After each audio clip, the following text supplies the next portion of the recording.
5, 4, 3, 2, 1. Yo, what's up, y'all? This your boy T-Lo. Yo, what's Gucci? This your man Tweet. What up, y'all? DJ Kid Fresh. What's up? It's your boy RL. And we're next. And you're rocking with The Rebirth every Monday at 7 p.m. But you know the hits. Rebirth Radio, baby. Every Monday, 7 p.m. Shea and Eli. All right, rocking that old school. Peace.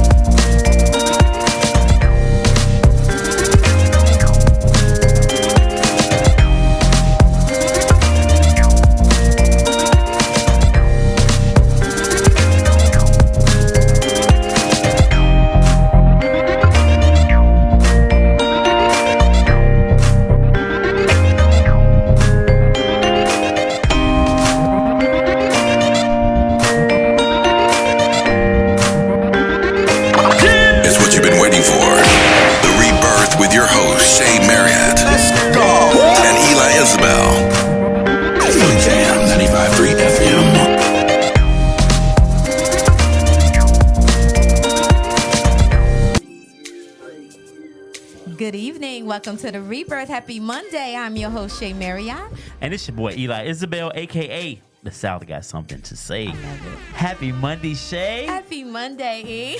What up, Rebirth family? Philly James 95.3. We are in the building, man. Happy Monday to you all. I hope you all had a blessed weekend. Shay, as usual, you perked up. I see it.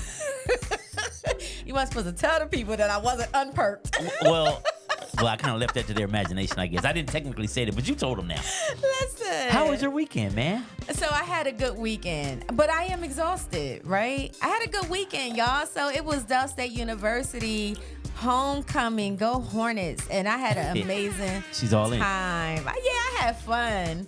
It was fun. I wish I could have stayed longer, but I was down there for most of the day. But it was a great experience. Bro, why when we walked on the campus, right? I'm walking on, and this tall dude with this wide brim hat on, I was like, dang, he looked like Montel Jordan. Oh, wow. Why later, it was Montel Jordan. Oh, this is how we do it, Montel Jordan. Yes. He was down there. And I walked right past him and was like, God, he looked like Montel Jordan.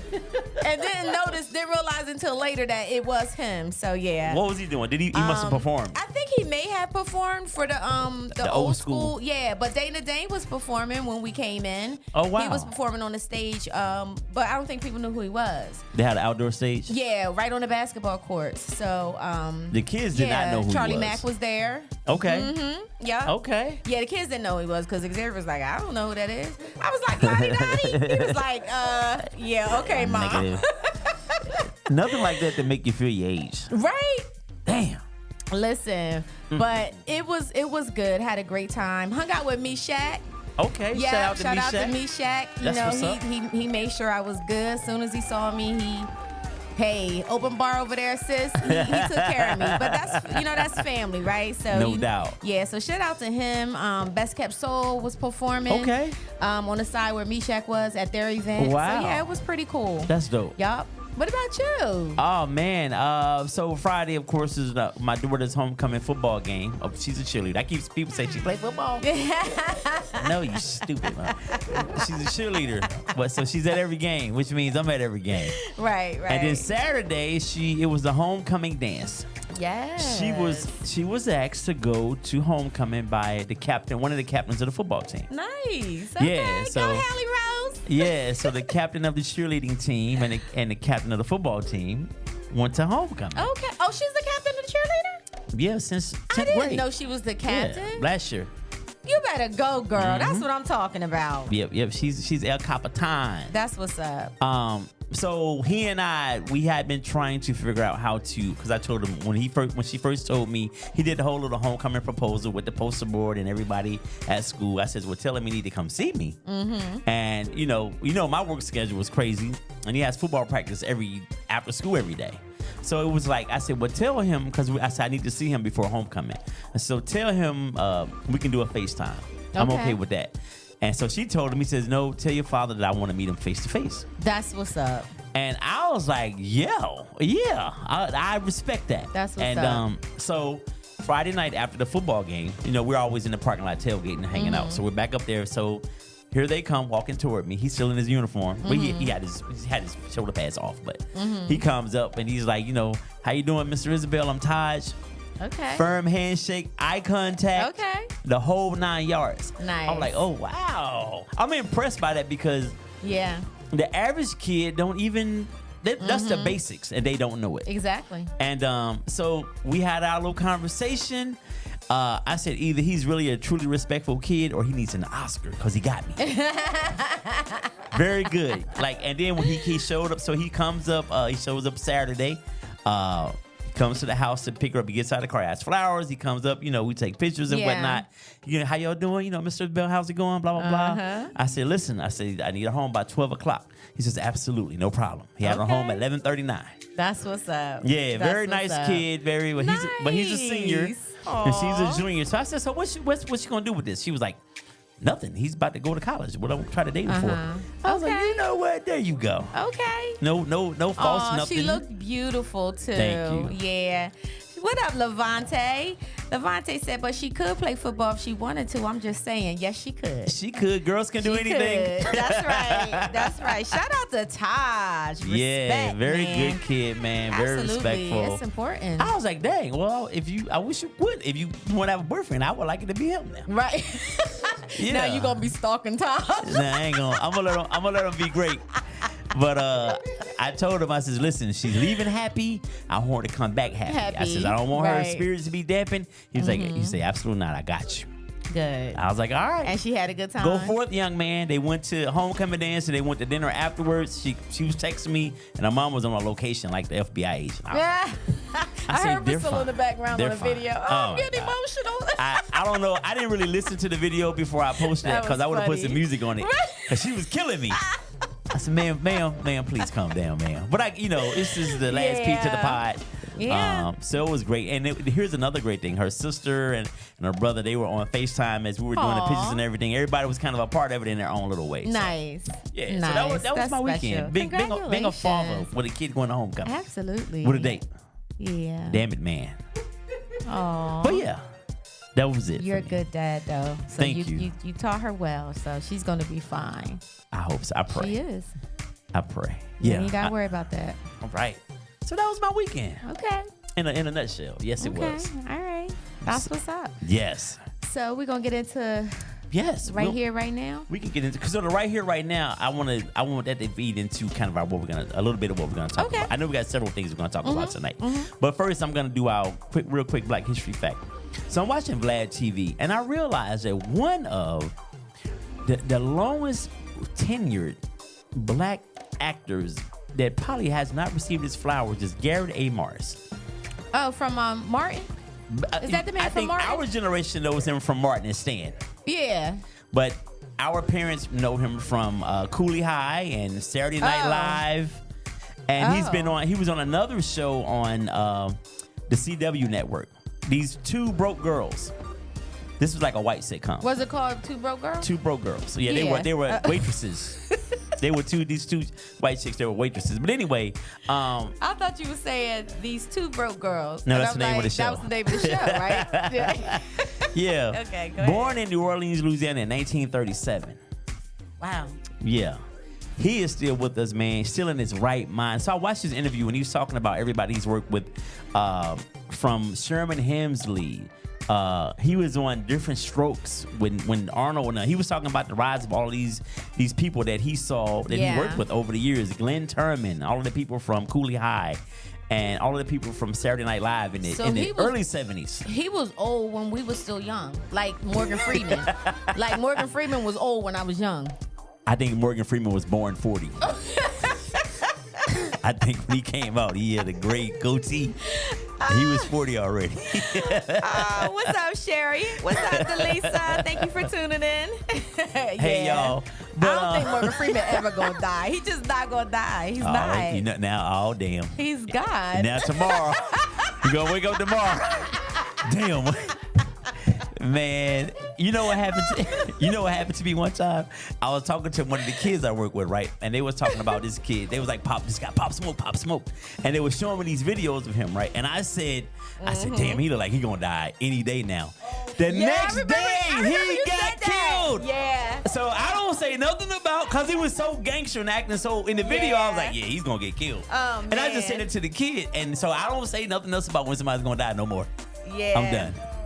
But I just want to take a minute to give Garrett Morris his flowers, man. AKA Stan for Martin. Mm-hmm. Just, a phenomenal old cat. If you get a chance to watch the interview on Vlad TV, the most recent interview with him on there, I learned so much, man. He was talking about the rumors about Sherman Hemsley being gay. Yeah, so those were rumors? Well, he didn't confirm or deny. He said he heard them too. So Okay. I mean, but you know, it's hard to be gay in the 70s. A gay black man in the 70s. So, but I mean, he was kind of saying, but it was dope, Right. man. And did you know that Louise, Isabel Sanford is her real name. She was like 20 years older than George. No. Yeah. Wow. She I was did not older know than George. that. They made it do what it do. So yes. I did not know that. Wow. Okay. So that's our little Black History thing. I just want to show Garrett Morris some love. I watched the interview and I was like, yo, he's a dope dude. Yeah. Dope old cat. Yeah. Yeah. 86. 86. I'm telling you, he around the same age as Morgan Freeman. Morgan Freeman, I've never seen him young at all. Like, ever. Since There I've has been to be alive. a young picture of Morgan Freeman on the net somewhere. Like a 20-year-old Morgan Freeman. Where's that picture? I don't know. I think you're right. I think he was, was born born at 40. Oh, God. Oh, man. Wow. Yeah. Wow. So Ooh, child. Okay. I know we're going to be actually talking about a few different things tonight. But one of the things that really kind of hit home for me, it seemed like it's been a discussion over the last few days, and that's boundaries. And I know we've discussed boundaries before on this show, but I think it's just, this is one of those topics that's ongoing. It's like you have to constantly remind people or remind yourself about the importance of setting healthy boundaries and standing on those boundaries. You know what I'm saying? Implementing them. Right. And what does that look like? So why do you think people lack boundaries? Why do you think people have a hard time setting boundaries for themselves? Do they even know what that word is? I think we have an idea. I think that maybe sometimes we don't set boundaries because we don't want people to think we're acting funny or thinking that we're better than. Because people, if you set boundaries for yourself, whether it be physically, my physical boundaries, my emotional and mental boundaries, and so someone's known you your whole life, and all of a sudden you've learned to protect your spirit and your space. People don't know how to handle that sometimes. So I think people don't set boundaries because they don't want to be looked at as, are you getting brand new or you acting different? Perhaps. So you're saying perhaps some people look at boundaries as someone, you changing now, you changing Exactly. up and setting, okay, all right, okay. I think people don't set boundaries because I don't think they know what it is. I think that's a big problem. I think people don't really know what boundaries are Right. and what that, because a lot of people didn't grow up with boundaries. Well, that is Right? true. So I don't think it's till later in life that you really start to understand what boundaries are. Or you're having the conversation. Like, I constantly make sure I have those conversations with my sons about setting boundaries, within your relationships, within your friendships, setting those boundaries because it's important. Even in my parenting. I have a great relationship with my sons, and we can laugh and joke, but there's boundaries Right. that I set with them. Don't you cuss in front of me. Right. I don't cuss at them, and they better not cuss in front of me. Every now and then my son will be like, Mom, can I cuss right now because they just cut us off? Can I just cuss? And I'm like, well, what word are you trying to use? So, but yeah, I mean, it's just a boundary that they don't cross. Now, unspoken boundaries. I've never cussed in front of my mom. Right. Me either. That's an unspoken boundary, right? But if I was to do that at 51 in front of her, she'd probably have fussed me out. As she should. As she should. But that's just a boundary that I won't cross, that she's never even put in place. But that's just a respect that I have for her.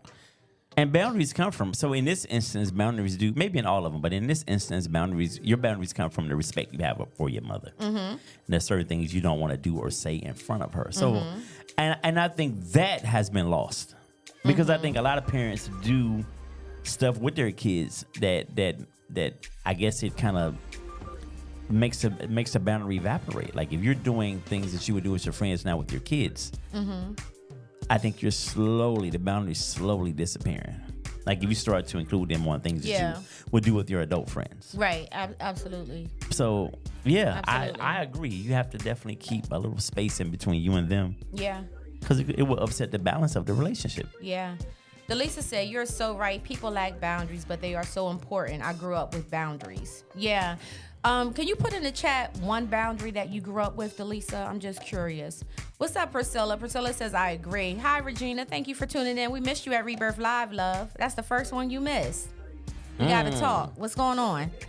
Anyway, so I'm going to share a boundary that I have. Oh, this is a funny one, huh? No, it's not a funny one. I'm just because there's a few. I've learned to set boundaries for myself. I had to set boundaries. Yes. As we had this conversation back in 2010. Right. You need to set some boundaries. Well, I had to learn, right? So one boundary that I have for myself, there's certain days where, like, my phone is on Do Not Disturb. Again, I'm in sessions all day. So if you're not in this field, you might not necessarily understand why I don't really want to talk on the phone. Right. You know what I'm saying? And you might take that personal and think I just don't want to talk to you. But no, I'm not answering nobody's calls at a certain time because that's the time that I shut down for myself. Right. Right? So I do have a boundary in place where I don't want to talk on the phone after a certain time. Just you could text me and I may text you back, but I don't want to be on the phone talking. Yeah. And that's I don't care who it is, right? But that's a boundary that I have to put in place for myself because even when people know what you do, sometimes they take that and they want to dump everything on you or they want to run everything past you. And it's just like, hey, like I'm off. I'm tired. I just want to like relax and chill, watch Netflix. I don't want to solve any problems right now. Right? So I had to learn to put those boundaries in place for myself. Do you think the people do that because this is normal friend stuff? I got to call you because you're my girl. I need some advice. Or because they know if you work, just say if you work, I don't know, at the mall, would that be the same? Because I don't think you would give up yourself for less if you didn't talk to people all day about their problems. No, so I don't. It's not just close girlfriends. It's not even that. It's anybody. It could be somebody, yeah, it's usually not anybody close to me that's banging my phone up like that. So people you talk to periodically. Yeah. Yeah. So, so I have to put those boundaries in place.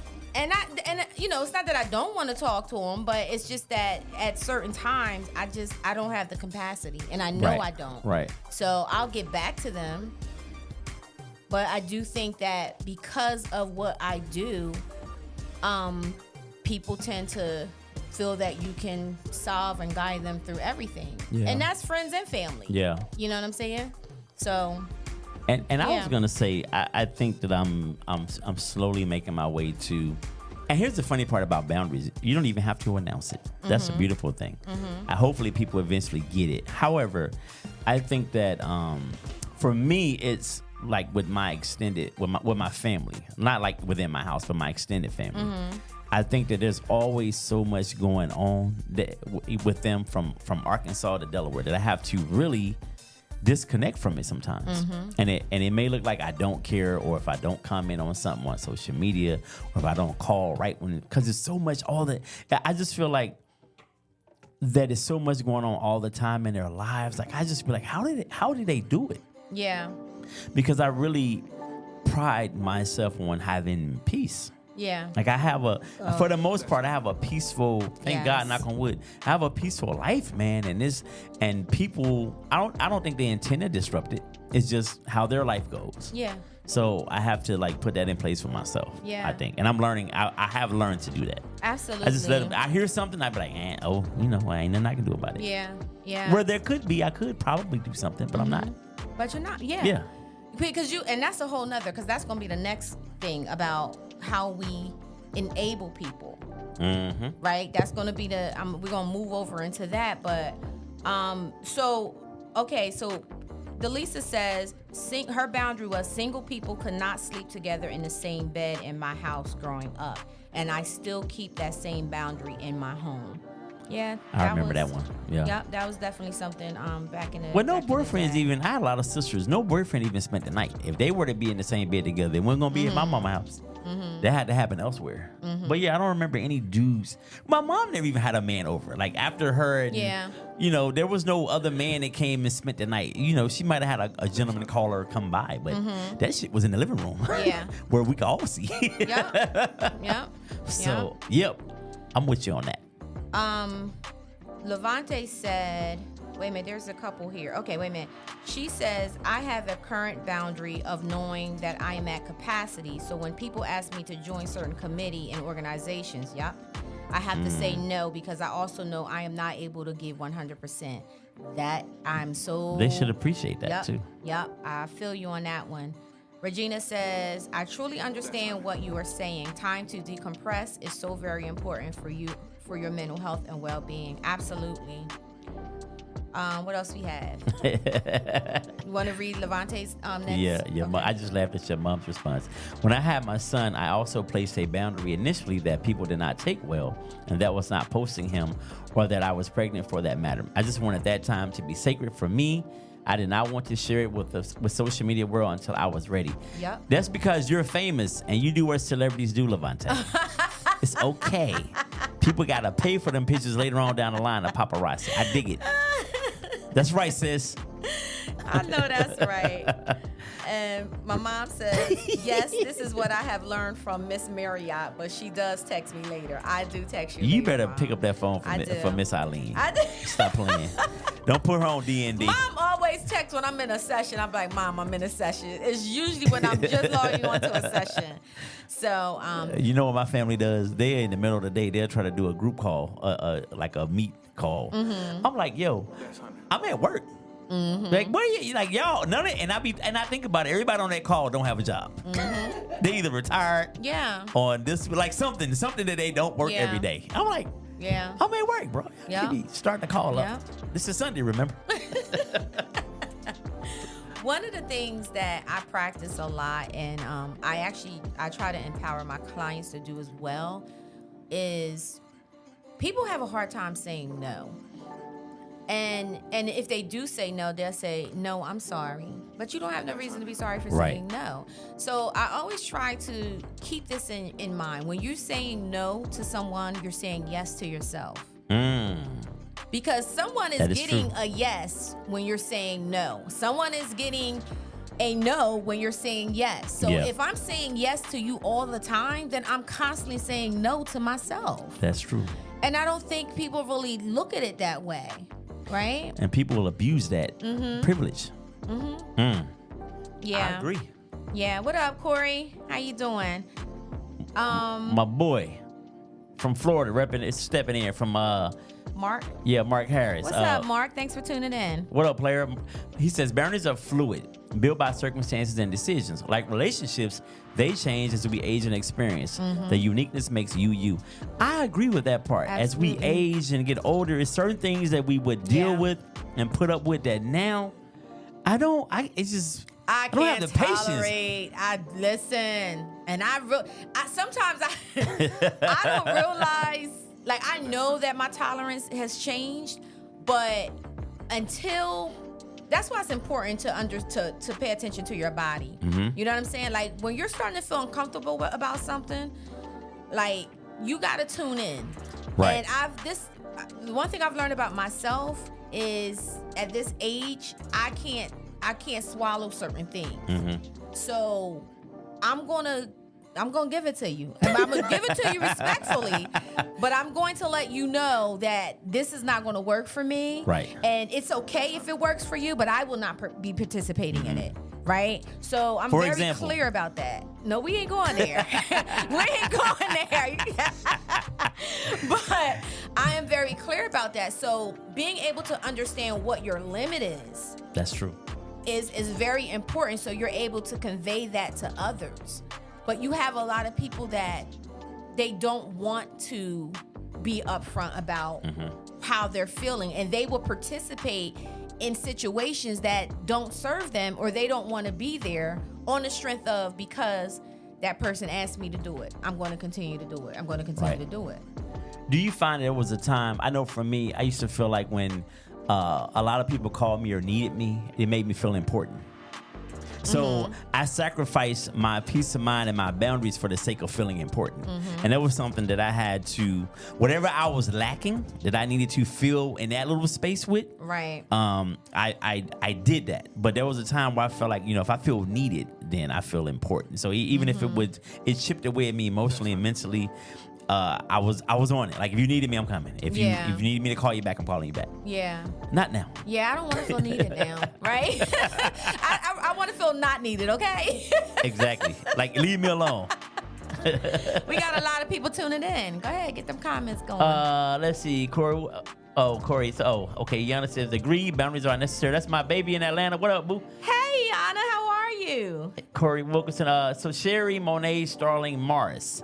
By not setting boundaries, it drains all my energy. Thank God I finally learned how. And I think that's important. I don't think most of us know. I think it's a process where we get fed up and then we figure it out. I don't think we know. It's not something we naturally know. So we have to definitely figure that part out. You know what? Something I do struggle with when it comes to kids. Okay. Even if I don't work with them, and I give you a prime example today. Okay. So I had 2 sessions today, right? So I had the boys with me. So after I meet with one individual while the other one's playing around doing what he's doing. Then I switch them out. You come over here, you can go shoot baskets or whatever. So after that, we went to McDonald's, who's up in Claymont. The McDonald's up there. So we're in there. So as we're eating, we always play this game. It's like, we call it Allo Trivia. So I may say, what does when ice is frozen, when ice is melted, what does it turn into? Just simple stuff. And then they'll hit the table. We'll hit the table first. They can answer. So this girl comes over. She says, y'all look like y'all having fun. I said, yeah, we're doing all right. She said, so then she says to one of the boys, she was like, do you go to this school? And they was like, because both of them in like a non-regular school. Okay. And they didn't even know what them schools were. And I was like, nah. I said, they don't go to any of those schools. And she was like, what are y'all doing? I said, we playing a little trivia. She was like, oh, if I answer a question, could you buy me a McChicken? What? Yeah. So I'm looking at her. I said, why you in McDonald's? You don't have no money. She was like, well, I didn't eat lunch today, so I'm hungry. And me and my friend over there, right? So I said to her, yeah. I said, if you answer this question, I'll buy you a McChicken, right? So I gave her the answer within the answer. I asked her 2 questions because she got the first. I said, where is the Washington Monument located? She's like, oh, is this like history? No, don't ask me history. Ask me something like right now. I said, this is like right now. Where? And I said, she's in the 8th grade, goes to P.S. DuPont. I say, where is the Washington Monument located? She did not know. I say in Washington, D.C. She was like, oh, I knew that. And she was like, so can you? I was like, you didn't get the answer right. I can't do it. Right. So then she was like, please, give me one more. So I said, what is the capital of Delaware? She's like, again, with the history. I was like, this is not history, ma'am. This is like, she says, Wilmington. I was like, no, absolutely not. I said, Dover. She said, where's Dover? Oh my gosh. I was like, wow. Yeah. Come on, let me just buy you this McChicken so you can get out of here. And my 2 kids, they're both 5th graders. They're looking at her like she's crazy. Right. Like, you don't know Dover? You don't know this capital? I didn't ask you the capital of Montana. I asked you the capital of the state you live in. She's like, they don't teach us that no more. Yeah. I was like, wow. Yeah. So they don't teach you finance. They don't teach you about taxes. They don't teach you about the things we should know. And they don't teach you the old school stuff either. So what the hell y'all learning? Anyway. Yeah. Yeah. So my boundary was that I end up buying her some food, and I'm like that with kids. I don't know, if I see you need And me, I homeless just people. kind of I do hook up homeless people. Yeah. So our next topic is we're gonna have to understand boundaries versus hustling. Cause she just hustled you. She got me for the big chicken. I mean, it's on $1. She got you. It's on $1 me, Shay. Corey said, are similar boundaries a part of being equally yoked in a relationship? Honestly, I'm gonna have to say no to that one, Corey. I don't think so. Because I think everybody's boundaries are different. I think your boundaries is based off of your individuality. So even if you're equally yoked in a relationship, you're still individuals. So your boundaries are going to be based off of you as an individual. Now, you may have boundaries as a couple that you might put in place, that you set, as a couple. But if we're talking about like individual boundaries, I don't think it has anything to do with you being equally yoked in a relationship. That's just my opinion. Yeah, no, I agree. I don't know. When I think of equally yoked, I think of biblical and us being the same religion and things of that nature. Yeah, I think because for example,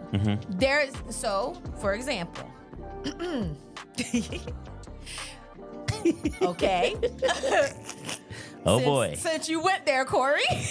Oh boy. There's things that I know Shea Marriott, at this time in my life, I don't tolerate. I can't tolerate as an individual. Now, that might be something that the partner I'm with, they may have a little bit more lax, maybe a little bit more relaxed on those boundaries. But for me, it might be something that nope, I can't do it. Now, if it's affecting us as a couple, then my boundary versus his boundary, that's something that we would have to discuss. Right? Because it's affecting us as a couple. But if it's affecting you individually and it's not affecting me and you're okay with that, then that's on you. Don't expect me to participate in it, though. You know what I'm saying? So I think when it comes down, and maybe that's where you're going with this, Corey. I think if it's affecting you as a couple, then I can see it going over into that area. But if it's just affecting you as an individual, it's up to you to put a stop. Then that's on you, because it's not, Yeah. What do you think? I agree. Like if it's something, because you think about when you're in a relationship with somebody, there could be stuff going on with their family and they're tolerating it, and you're like, I wouldn't be dealing with none of this shit right there, and I stay out of it, and vice versa. You know what I'm saying? Because that doesn't work for me. But if you choose to continue to entertain that, exactly, that's on you. But and if you ask me my opinion, I'm gonna tell you need to let that go, because it's affecting you. But now if that starts to affect us, then we got a problem. Right. But I think we deal with stuff like that all the time. It could be an issue at work. It could be anything. And if you continue to deal with it, then you're, and it don't affect me, and I'm telling you what, my opinion on it, and then that's on you. Yeah. Yeah, for sure. So when do you feel for yourself? When do you feel that you need, how do you know you need to set a boundary with someone? If that person, if it's starting to stress me, if it's starting to affect me in any adverse way, I have to let you be, and I don't love you any less. I just have to look out for. And here's the thing about protecting your peace. It looks real selfish on the outside, from the outside looking in. But I just think it's something I've learned probably the last 5 to 10 years. I think we have to do a better job of doing that, and it may look selfish, but and that's okay if it looks selfish, because I've given you a lot over the years, and now I have to set this limit with you. I call it self-full. Self-full, because I think too. So, and my mom is on here, and she can back me up on this. She knows, because of what I do, I'm very mindful about what I allow come into my psyche. Right? So I don't watch the news every day. If I do turn the news on, it's usually for the weather, but I really try not to be watching the news like that. I try not to take in too much negativity unless unless it's just entertaining. And you know the what I'm news is saying? all Watching negative. TV. Right. 80% of it. But even within conversations and stuff, like if I'm feeling drained and I'm on the phone and all I'm hearing is something it's all bad news, I will quickly say, you know what, I can't do this right now. Let's I will end the call. Let's talk about this later, or let's change the subject. And it's not that I don't want to hear it, but it's just a boundary that I have within myself that I know what my capacity is. And I also know that I don't have to really subject myself to things that I don't want to. Yeah. You know what I'm saying? And I think that's important. E asked a very good question. She says, how did your boundaries change as you got older? Do you care less or care more? Oof. That's a 2 question for me. Listen, if she knew what's less than I don't give a damn. There's some things that I just don't care. Like, and that does happen because, like you say, Shea, I think when we start to become over, and it's always with other people's stuff. It's other people's stuff, yeah. Like when our little hard drive is full, and this other people's stuff, 80% of it is other people's stuff. Trust me. And once you realize that, and you can feel the stress and the pressure leaving you. Yeah. And as you get older, you realize what's important. Like, I know that I don't have another 50 years on earth. Right. So as you get older, even in your mid 30s and your 40s, you realize that you don't have as much time as you have, before ahead of you as you have behind you. Yeah. So you want to, have your days and all these quiet, moments that are good for you. You don't want to just be dealing with a bunch of stuff all the time. Yeah. Other people, and especially other people's stuff. So as you get older, you do realize what's important, and peace is important. Yeah. Iana, to answer your question for me, I care less about what others think, and I care more about me. So that's a 2 answer there. I think it's both. I care less about, how others may feel about what it is that I choose for myself, but I care more about me, because I have to preserve myself. I have to preserve me, and it's important to do that. Like you said, I think too that we really don't learn or understand who we really are until we do reach a certain, I don't want to say a certain age. It could be something you experience that, quickly, opened the light. Showed you the light about a lot of things in life, So once you kind of start to identify who you are, what what you're supposed to be doing, what's important, and you will then start to be able to create the life that you really want to live for yourself, which I like to call it my rich life. So being able to create your own happiness is something that you can do. And I think a lot of us grew up thinking that we had to have certain things to be happy, or certain people in our lives to be happy. But the whole time, we were the authors of our own story. We can create this. We can create our own happiness. But it takes you going through something to really understand that. For me, it took me going through a divorce for me to realize that I can create the life that I want. I can create my own happiness, and I've done that, and I'm doing that. So my boundary is, I will not allow anybody to come and interrupt what I've created. I don't care who it is. Right. And you know what? One key thing you said. Period. About creating. Sorry, I had to do that. Period. Don't throw that in there. Don't throw that in there. I ain't gonna say that part though. You better not. I'm not, girl. But you know what? I think the one thing we also thought was having a lot of money, or having a certain amount of money, was made for a rich life. And at this age now, I do understand. Of course, you need money to pay. You need money to live, right? But there are so many other things, that non-monetary things, that make my world go. Yes. And money is like the least of them all. Just my internal happiness, the happiness of my family. Like, those are the things that make me feel rich. Yeah. When everybody's cool, they're in a good place. Like, to me, that's rich to me. Money. Of course we need it, but. Yeah, I don't think because you know what, and I want you to get some of the comments. We got some good comments coming in. Money is not. I agree. I think that the ideal that money, if I have money, I'm gonna be happy. But man, people that are filthy rich are committing suicide every day. Absolutely. Every day. Rich folk. Right? So, that's definitely not. I can't sit there and say that, man, if I had more money, I would be much happier. No. I'm not putting my happiness on layaway or be on delay because I'm not filthy rich. I'm rich in what God has for me. And I feel like I'm living a rich life. Right. You know what I'm saying? I'm living my rich life. It might not look like, Oprah and, Beyonce and Jay-Z, but I'm living my rich life. Absolutely. Miss Eileen says, yes, when I bring it, she will give me that look. And that is the end of the one-sided conversation. Jeez. All right, Mom. It's time for you to log on. Miss Eileen, stay with us.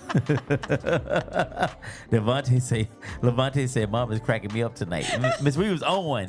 Iana says, I gotta preserve me. I love that, Shea. You're welcome, love. Delisa says, oh, my girl. All right. Yes, my peace is so important to me, and I will not allow anyone or anything to disturb it. So, Delisa, I have a question for you. Being that you and Bishop, you guys deal with people, they say the church is the place where the sick goes to get healed, right? So you guys are not constantly, I'm just guessing. You guys deal with a lot of people who have issues, mentally, emotional, family issues, marriage issues. How does that weigh on you, even though you're doing it in the spirit of God and trying to bring people to their salvation? But does that take a toll? If you could respond to that, does that take a toll on you, even when you're doing it in the spirit of the Lord? You know what I'm saying? Yeah.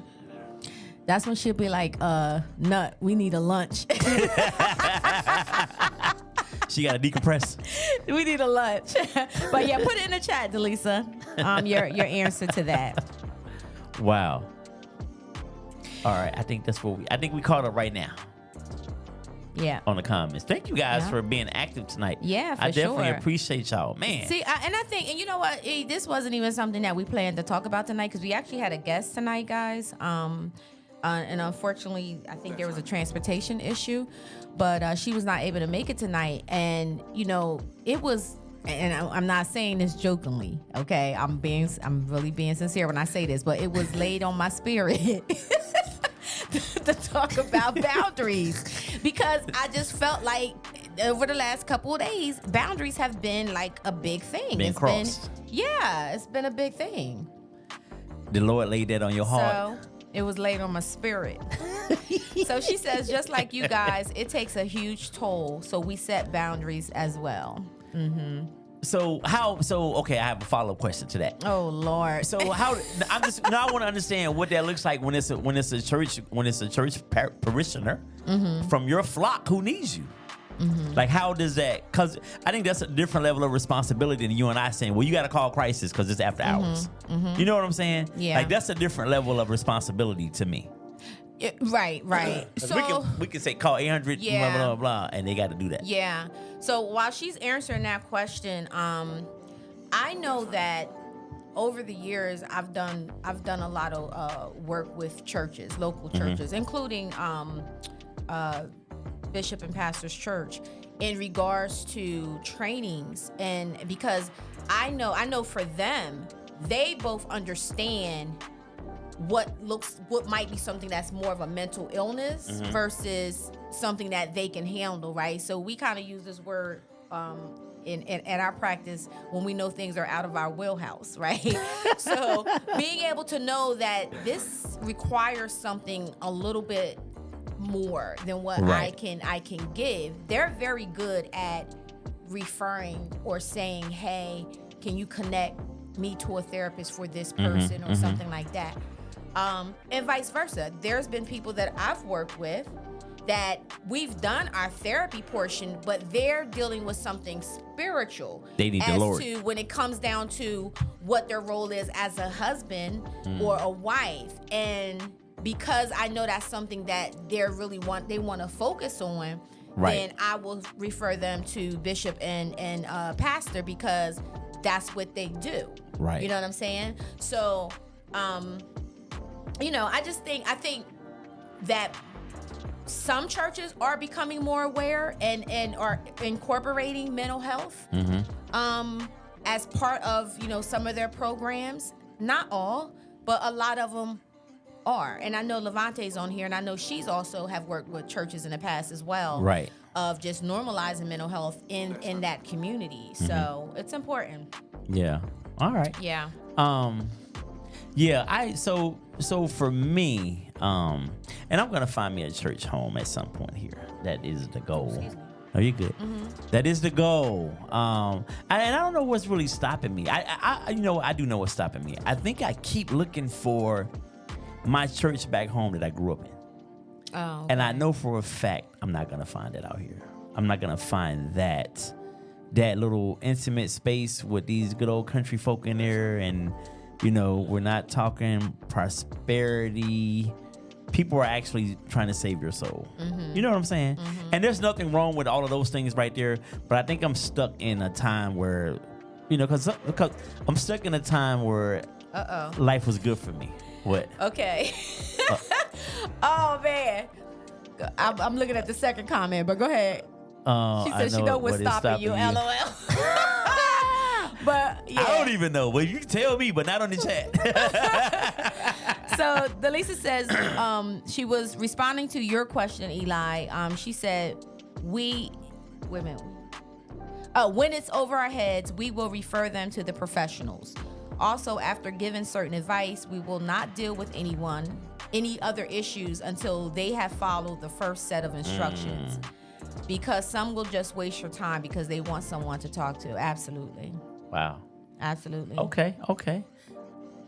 But that's good because you don't hear a lot of people say, because people want to handle everything in-house. And they believe that, some churches believe that all you need is just spiritual counseling. And then everything will work itself out. Yeah. So that's I like that answer, and I think that's dope that they don't just try to solve everything. Yeah. In-house, because sometimes you need something else. Yeah. You got to have the Lord, but you need something else too, in addition to, and that's okay. So kudos to y'all, definitely. Yeah, absolutely. So is there any areas in your life that you feel, like as we're having this conversation, are there any areas in your life that you feel you need to implement more boundaries? Probably with the homeless and kids. Now that you told me I got played today. But you know what? Here's my thing. Because I grew up without a lot. When I say without, meaning, you know, and I'm thinking when you're a kid, you're thinking monetary things. You know, I'm thinking clothing, I'm thinking this and that, things that you need. And so I can relate to kids who are in the struggle. Okay.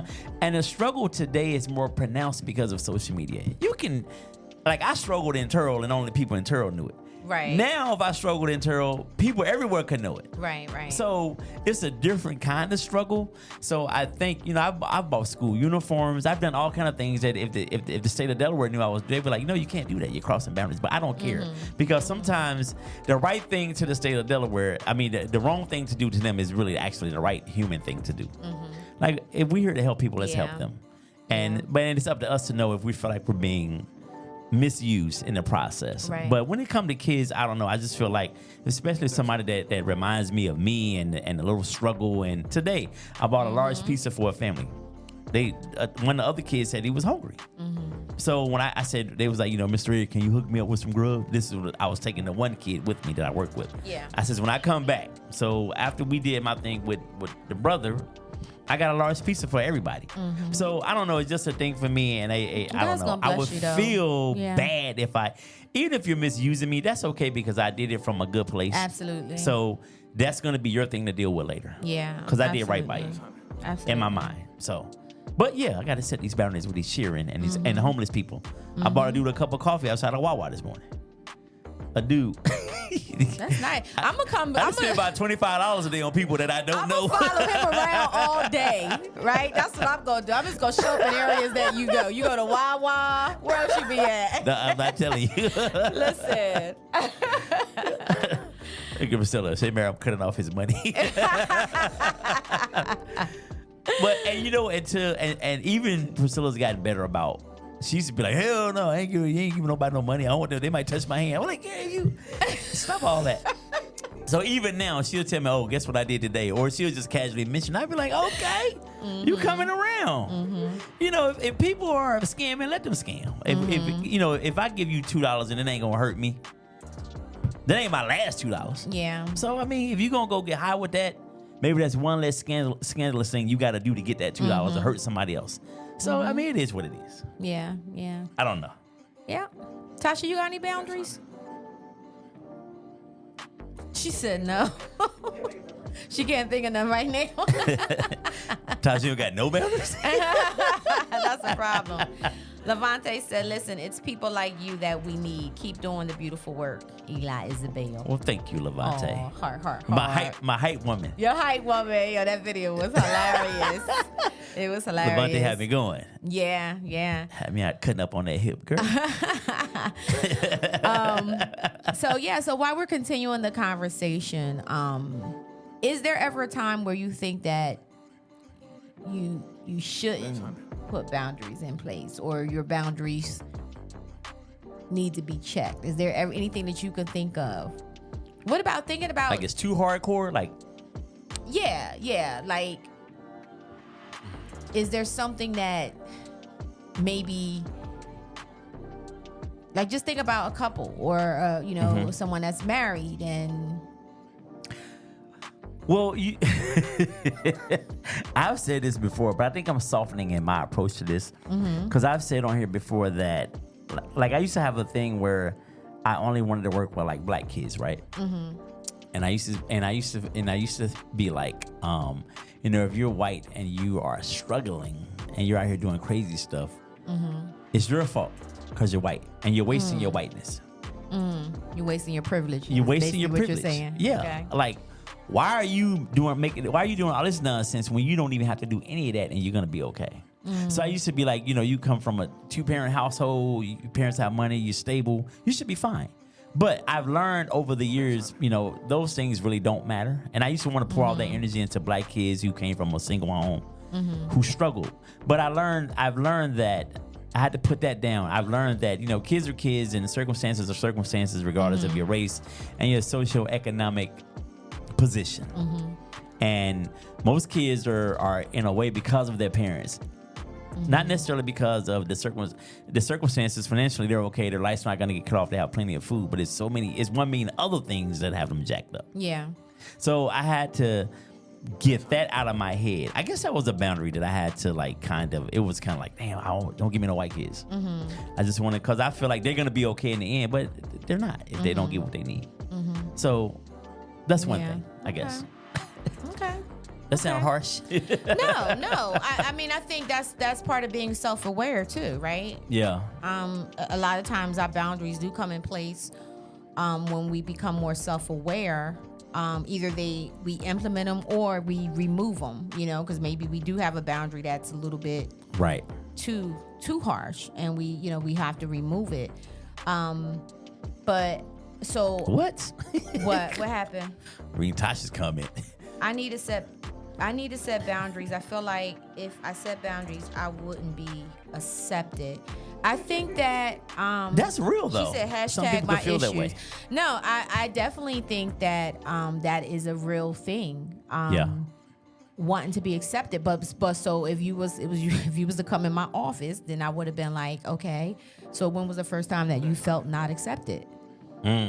Like, where is that coming from? You know what I'm saying? Because that's the word. She said at kindergarten at the sandbox. I let them throw the sand on me and I didn't say nothing. So then here's the thing, right? So when we hear something like that, then usually the outcome is, because we don't set boundaries, because we want to feel accepted, we usually get everybody's bull crap. We usually accept everything from everybody. That's true.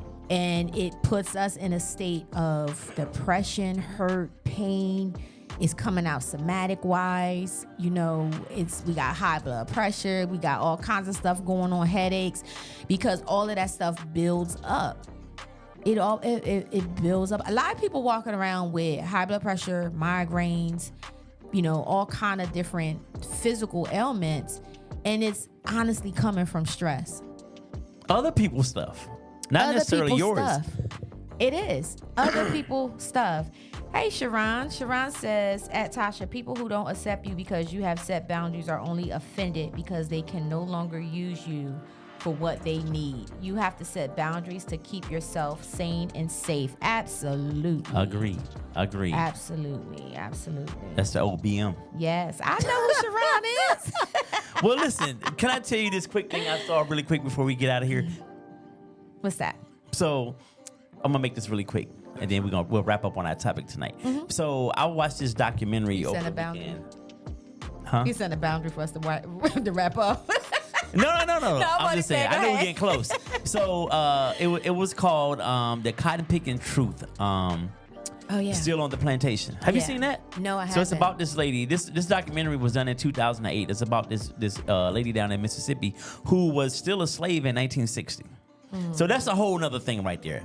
But however, and it was interviewing her. But Dick Gregory was a part of this documentary, and he was talking about how the power. Still alive? No, this was 2008. I was great. This is 2008. Okay, my bad. Nah. Dick Gregory in 2008 said, when he was alive, he was talking about the power of the African woman, the black woman. And he was saying, if we notice, so when the slaves came here, they came to the East Coast. A lot of them came down to Jamestown, Virginia, and then they kind of dispersed throughout the South, right? And he was saying, if you notice, hurricanes, they always begin off the coast of West Africa, which is where the slave ships originated from, right? And he was saying hurricanes stay underneath the water until they start to hit the Caribbean. And then they rise up. And then they always come and they hit the east coast of southern Florida, and they make their way up. Where black women, African women were mistreated and raped and pillaged the most. Wow. And he says, you never noticed there are no hurricanes on the West Coast? The slaves didn't arrive on the West Coast. They came from West Africa to the eastern coast of the United States. And I was just like, That's deep. damn, that was deep. And I was like, it can't be no truth to that. But it kind of like, when you think about it, could there be some truth to that? Wow. Because of the way African black women were treated. I said African black women. Because of African. Okay, we know what you meant. Yeah, it's like my brother saying, you a white honky. Like, it's an oxymoron. But yeah, I was like, I thought that was so crazy. Yeah. And he says, there is a place in Maine, and I'm gonna end it with this. He says, where Canada and Maine says you can put your foot over that line and you're in Canada. And he says hurricanes go all the way up to Maine, and then they go out into the water. You ever known a hurricane to hit Canada? Never. Because Canada was there to help slaves to escape. They weren't a hindrance to Africans. And I was like, yo, that's crazy. Because there's never been a hurricane to hit Canada. And Canada, the eastern part of British Columbia, Canada, sits on the ocean too. Wow. That's deep. That's crazy, right? Yeah, Go it Dick is. Gregory. Yeah. So yeah, that's all I got. That's I one just of wanted the to say that. Conversations where you be. What did he smoke weed? Dick Gregory, Yeah. he smoked a lot of Newports. That seemed like that conversation was kind of fostered from that type of moment. It probably could have been, but it almost make a little sense. Like, why don't hurricanes hit Canada? Why do they only hit the eastern part of this country and the south, where the slaves were, the Gulf Coast? Yeah. Think so about we need it. to start changing the names of them hurricanes, because I haven't heard no black woman's name as a hurricane. Yeah, that's true. You want a Hurricane Shaniqua? Which black are you? Want to go old school black or new school black? Hurricane Bertha Hurricane Ruth. or Shaquana? That's my mom's name, Ruth. All right, we got to get these ethnic hurricane names now. Yes. Oh, man. Thank you, guys. Y'all have been a great audience tonight. Thank you for chiming in and sharing your feedback, your experiences. And I hope that you walk away being able to set one boundary for yourself. So if something that is not serving you or making you feel drained, not feeling your best, perhaps it's time to set a boundary. And remember, when you're saying no to someone or to something, you're saying yes to yourself. Thank you again for tuning in. We are here every Monday night at 7 p.m. at the Rebirth. Eli? Hey, y'all have an awesome week, man. Lord willing, we will see you next week. Good night.